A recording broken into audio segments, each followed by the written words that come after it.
السلام علیکم ورحمۃ اللہ وبرکاتہ ایوری ون. امید کرتی ہوں کہ آپ سب خیریت سے ہوں گے اور صحت و ایمان کی بہترین حالت میں ہوں گے. مائی سیلف سہرا اسحاق. آج ہم بات کریں گے علم کے آداب اور نیت کی اہمیت کے بارے میں. کورس کے سٹارٹ پہ ہم کچھ باتیں دیکھیں گے کہ علم حاصل کرنے کے آداب کیا ہوتے ہیں.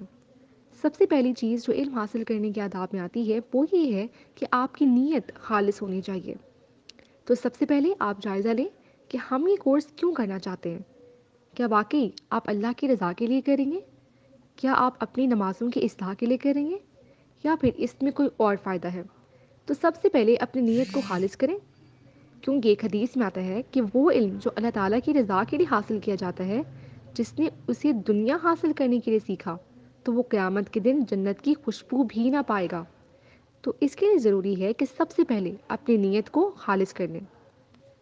جیسے کہ صحیح بخاری میں ہے کہ اعمال کا دار و مدار نیتوں پہ ہے، اور انسان کو وہی ملتا ہے جس کا وہ ارادہ کرتا ہے، اور ہر عمل کا نتیجہ انسان کی نیت کے مطابق ہی ہے. یعنی تمام عبادات کی جو قبولیت کی شرط ہے وہ آپ کی خلوصی نیت ہے.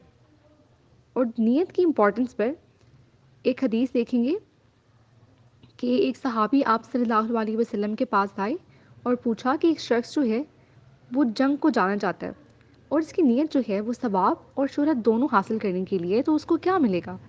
تو اس پر آپ صلی اللہ علیہ وسلم نے فرمایا کہ اس کو کچھ بھی نہیں ملے گا.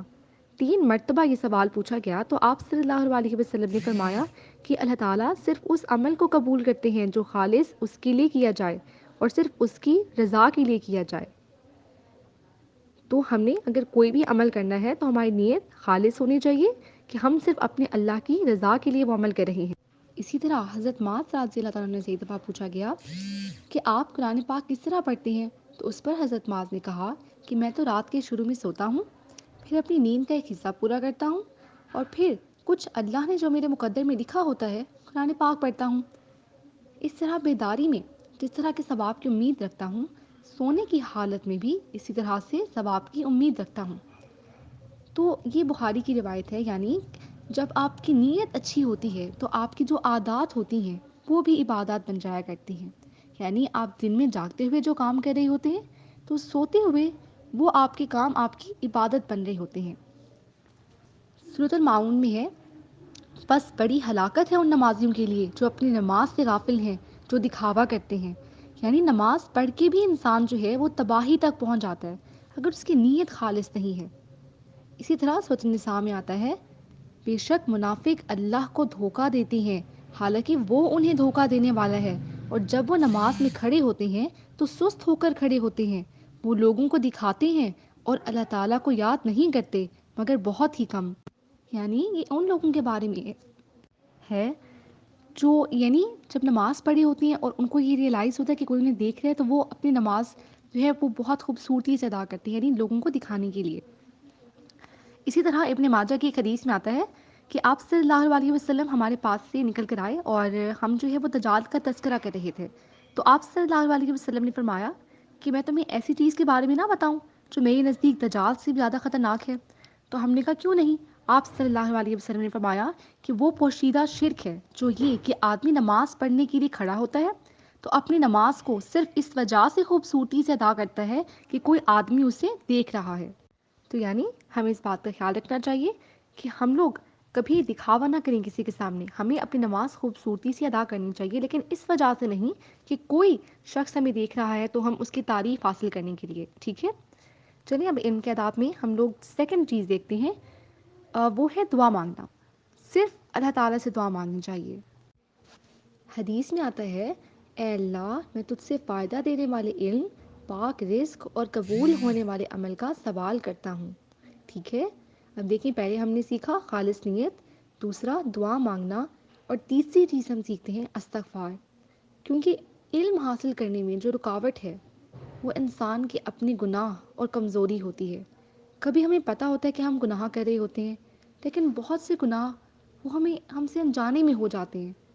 تو اس لیے نافرمانیوں کی سزا پر ہمیں علم سے محروم کر دیا جاتا ہے. اور علم جو ہے نا وہ ایک نور ہے جو اللہ تعالیٰ انسان کے دلوں میں ڈالتا ہے، اور نافرمانی اس نور کو بجھا دیتی ہے. تو اس لیے ضروری ہے کہ آپ زیادہ سے زیادہ استغفار کریں. کیونکہ بہت سے گناہ جانے انجانے میں انسان سے ہو رہے ہوتے ہیں جو کہ علم حاصل کرنے میں رکاوٹ بن رہے ہوتے ہیں، اس لیے ہم نے استغفار کی کثرت کرنی ہے۔ اور ایک اور چیز کہ علم حاصل کرنے میں آپ کو وقت نکالنا ہے، آپ نے اپنے ٹائم کو اچھی چیزوں میں انویسٹ کرنا ہے، اور آپ جو بھی پڑھیں، جو بھی سیکھیں، اس کو آپ نے محفوظ کرنا ہے اپنی ڈائری کے اندر، یعنی آپ نوٹس بنانا سیکھیں۔